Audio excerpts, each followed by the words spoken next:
Long days and pleasant nights, fellow travelers along the path of the beam.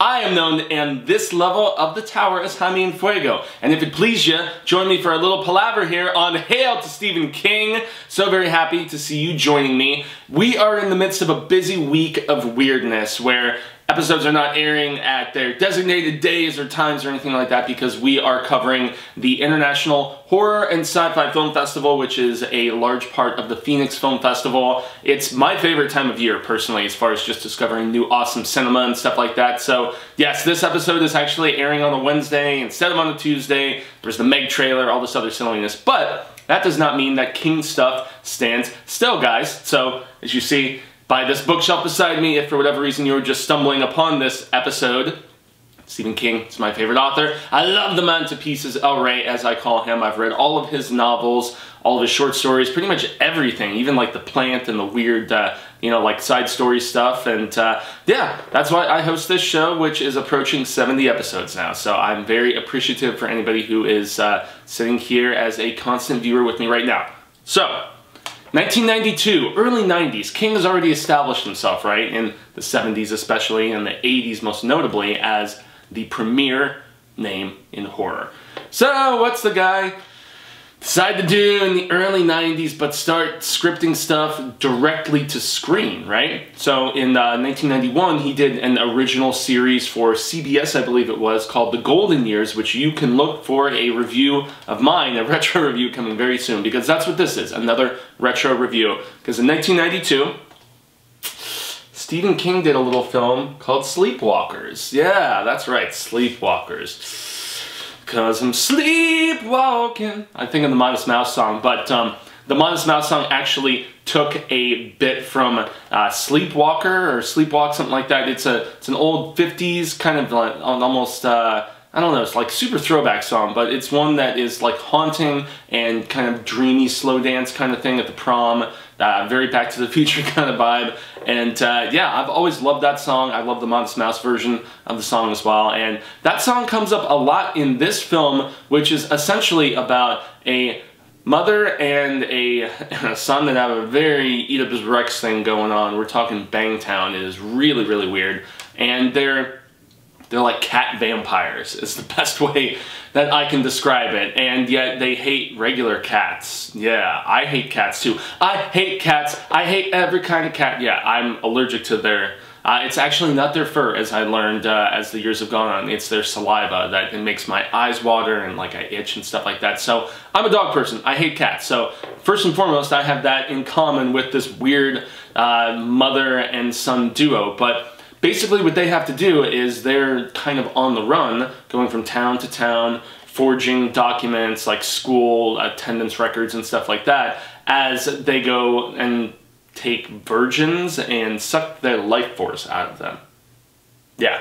This is Stephen King at his early 90s, getting sober and trying to figure himself out, I think, in a lot of ways. I think that's why after, like the Tommyknockers, and that was like the big like wake-up call for him, which I love the Tommyknockers, not the television series, obviously. But yeah, King was really trying to find his way in the early 90s in some ways, and whereas I felt like his novels, like, Dolores Claiborne and Gerald's Game and stuff like that, he did some very good novels in the early 90s. I feel like him branching out and trying these different things.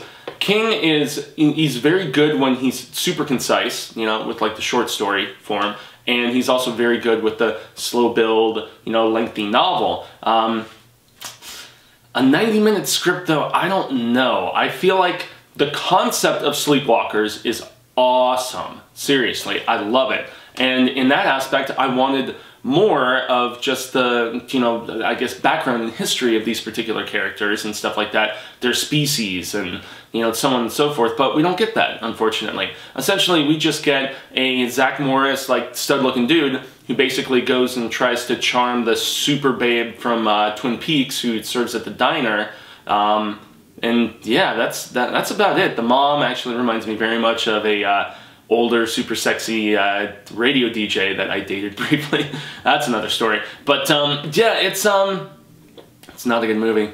Sleepwalkers is not a good movie. It has redeeming qualities though. So if I'm going to follow the proper horror show format where we go overall impressions and, you know, story, acting, all that other stuff, overall impression, this is very middle of the road, but I like the setup and I like the concept, and that's where it just kind of aggravates me that I feel like this could have been a great movie, and in the end it's just kind of, it really, especially in the second half, boils down to mediocre drivel and cliches and tropes and stuff like that. So that's my overall impression. Once again, you heard the story. The kid has moved into a new town in Indiana, previously allegedly from somewhere in Ohio, but a school teacher figures that out very quickly, and that leads to one of the first, I guess, altercations of the film. But the whole thing is filled with cameo after cameo after cameo. It was like Stephen King got a hold of all of his buddies. You see Luke Skywalker as like a guy investigating a crime scene at the very beginning. Mark Hamill wasn't even credited on that shizzle. That's kind of crazy. But later on, like forensics team people, you've got like John Landis, you've got Toby Hooper,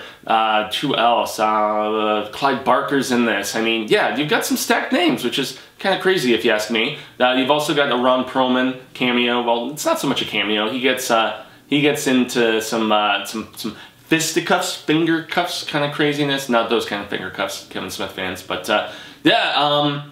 Once again, it was almost like everybody wanted to come out and play with King because it was his first time writing a feature directly to film, you know, that was going to go to theaters because he was huge and still is, and with good reason. But yeah, anyway, the story essentially goes of him trying to tempt this girl who very cutely works at the movie theater, and she's dancing around to "Do You Love Me?" It's really, really kind of a cute scene, although she's not really vacuuming up anything. It's just kind of, I love that song though, ever since Tiny Toon Adventures. But yeah, the second half is, once again, it just goes into kills and tropes and silliness and stuff like that. But the mythology that King constructs here is what I find so redeeming and interesting, which ultimately makes it frustrating at the inevitable execution or lack thereof. And he scripted it, so you're to blame, my man. I love you, but you're to blame in this. Yeah, the acting is surprisingly pretty good. You know, the girl from Twin Peaks, she's awesome. She plays very kind of, she plays it kind of cute derpy a little bit, you know, like she's the naive girl, but then when they go to the graveyard, she's like ready to just like get on it. And her friends at one point in this movie are, because I just rewatched the movie for this review, it's so overly stupidly sexualized. Her friends are like rant and stuff like that. Like, you know, it's I don't know, it's the early 90s, but it was just a little much. The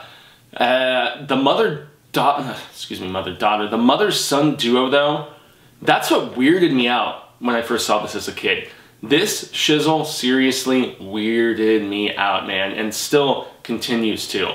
They're having sex, they're getting on Bangtown, like, throughout the entire movie, and that's a way that they do this energy transference kind of thing, but it's still just, I don't know, man. King, once again, if anybody has read the novel version of it, you know, King takes things in weird directions for the sex, and I just, it's strange. It's very strange, and yet, like, you feel the passion and, like, the love of the performance, which is what makes it even weirder. Like, if it was hackneyed and just kind of hammy and you didn't buy into the chemistry of the, you know, of the older mother, obviously, and the younger, like, you know, once I said, as I said before, Zach Morrissey, Studley son kind of guy, you know, it wouldn't have the same just creepy impact. I'm assuming that's what King was going for with this, was creepy. And it's genuinely creepy. But yeah, good performances aside from all of the other people, you know, the various sheriff's office, the deputy police officer, whatever, silliness. Although, I gotta say, the brother with the cat was funny. Just the weird songs he was singing while he was driving around, that shizzle was pretty good. Aside from that, the trio of leads being, you know, the virgin that he's trying to lure in, and the mother and the son, they were all pretty damn good. So if we're gonna go into music, I really like the Nicholas Pike song selection, man. You know, the score especially, like, after getting so hammy and stupid in the back half of the film, and then you get to this like kind of ha ha, just like weird voice kind of and like minimalistic synth bit at the very end of the film, some of it works really, really good. And so yeah, I would actually say that the music is very good. The sound direction is interesting because of the fact that yeah, we hear so much meowing and all that stuff, and being somebody who hates cats, that's tough to deal with. But effective, at least in that, when attacks and craziness finally start happening, and we really, it's kind of a slow build. We don't even have the first cat action until like 30 minutes in. Yeah, so I don't know, but the sound direction is good. I really have to give, as we shift to like cinematography and look and effects and stuff like that, I really do appreciate Mick Garris and his approach. Not just for the sheer fact that he was the creator of Masters of Horror, did a great job curating all of the different filmmakers who he's buddies with to direct selections in that, but I love his version of The Stand. I actually think he did a good job with Desperation, even though it deserves a remake.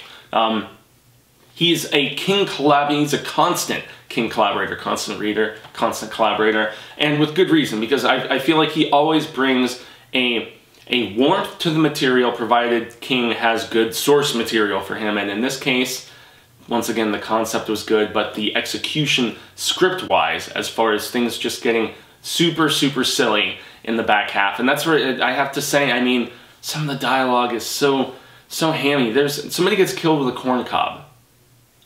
Yeah, stabbed in the back with a corn cob, and then the attacker says, "No vegetables, no dessert." It's like the dumbest shit, and it makes me I'm like, King, you were deliberately going for campy here. You obviously were, right? Right? I hope, please. And when they're like in the graveyard, and you know, they're supposed to be doing some tombstone rubbing, and he's like, "Oh, your mom will be upset if no rubbing goes down," and the girl's like, "Yeah, me too," or something to that effect. It's just, I feel like he was being deliberate about it and being silly about it, and that's me diverting from the direction standpoint. But, you know, that's the thing. The film, it's well directed. It looks good. I really especially appreciate the makeup of, like, the cat transformation when it's halfway there, living on a prayer.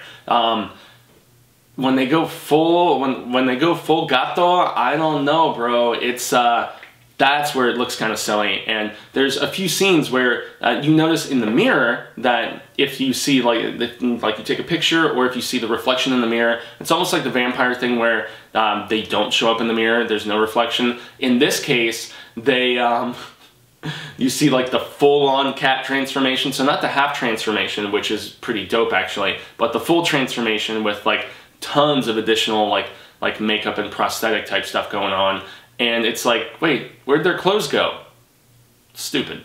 There's a lot of really stupid moments in this movie, and unfortunately, I feel like I'm being a Siskel and Ebert critic right now because I've been watching so many of their old stuff on YouTube. Like, any movie that I've watched and either loathed or really enjoyed, I've been going back and watching. I wonder if Siskel and Ebert actually did Sleepwalkers. I'm gonna have to go back and look for that. But so that's why I'm putting on the super critic lenses.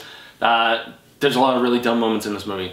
There really are. Beyond the ones that I just mentioned. There's one in particular where a character just fires one gunshot at cop cars, and the cop cars are blowing up. It's, hey, it was the early 90s, you know? Action was all the rave, as had happened in the 80s and stuff. But, I mean, they all look good. All the explosions look good. All the makeup effects, aside from the full cat transformation, looks good. Even the gore of like fingers getting bit off and broken limbs and stuff like that. It's a well-made movie. It's a terrific concept for a movie. The score is good. It's like, the frustrating thing once again is that I feel like King had everything in place to make something very, very interesting. I mean, he even has these cat characters go dim, which, you know, where they're like, you know, they can conceal themselves, and they darken, and which we've seen in various King stories before. But yeah, this movie frustrates the friggin' crap out of me. It really, really does, because of the fact that once again, it could have been terrific. You know, T stands for terrific, and it wasn't. It was a missed opportunity. And especially since he had all his buddies on board for cameos and all this other stuff. It was supposed to be his coming out party. I have a lot of friends that find this movie to be a guilty pleasure, and perhaps I'm just a little too negative on it. I'm going to double check, because I haven't even been looking at my notes, but yeah, I mentioned pretty much everything. So yeah, that's my thoughts on Sleepwalkers, guys. I wouldn't necessarily say it's a film that forgot the face of its father, you know, in this ongoing series I'm doing about bad sequels and adaptations and whatnot, because this was done by our Fajar, you know, and yeah, King is, hey, he's not a perfect person. He's not impervious. He can make a flawed film, and I mean, if you want to see a great script-to-screen thing that King wrote that was not a, you know, like source material in the print variety, I say go check out Storm of the Century. Storm of the Century is amazing, and that's one that I look forward to revisiting sometime soon. I'm gonna revisit Golden Years because that was another one. That was actually the year before this that he did Golden Years, so that's probably the next one of these not Forgot the Face review series, but just me talking about more, you know, King writing directly to screen, for better or for worse, as my father would say. So I'm going to wrap it up there, y'all. I have been Jaime and Fuego, and I have a film festival to get to, but you can definitely find me on all social media sectors: Twitter, Instagram, Facebook, YouTube, and I just started a Stardust because apparently everybody likes little Snapchat-sized reviews where you can't even really talk in depth about stuff. Who knew? But I've got my, like, minute of thoughts about A Quiet Place on there, and yeah, all social media sectors, like I said. I extend a grande gracias to all of you once more. Make sure to like, share, and subscribe to this with the hashtag Hail to Stephen King if you have not done so already. And yeah, I guess until the Wheel of Ka comes around once more and we get to meet each other once again, constant viewers, hasta luego. I hope it is sooner rather than later, and until then, best remember, stay scared. And in this case, definitely read Stephen King instead.